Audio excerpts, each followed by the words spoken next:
ang magduda. Maramihin ang populasyon, ganyan ba talaga? Pag walang ambisyong mataas, di nalulula. Buti pa ang basto, di ka puro wakas ko. Alam mo nagpapangga, ka sa labas tando. Iba-ibang palabas, kaya madalas mag-mall.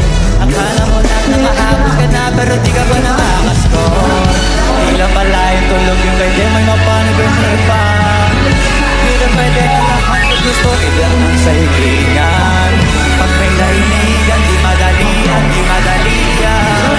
Pag di magigiyan, sige, mag-sige kasi di mahuli. Pero sa iya nakadepende, di nakabase ka sa swerte. Sinabi ko pwede na yan, pwede lang kung pwede nga. Isipin na wala pag nila hindi pwede. Siyempre, sinaka-oras pa 25 ng Disyembre. Darating at darating ang peste. Yan ang dapat pong magandaan, kasi buti pa yung leche. Plano may plano kahit leche. Nakala ko ayaw mo ng dilata, pero lagi ka nakahilata. Kala ko ayaw mo tumunganga, ino ko na mabunganga.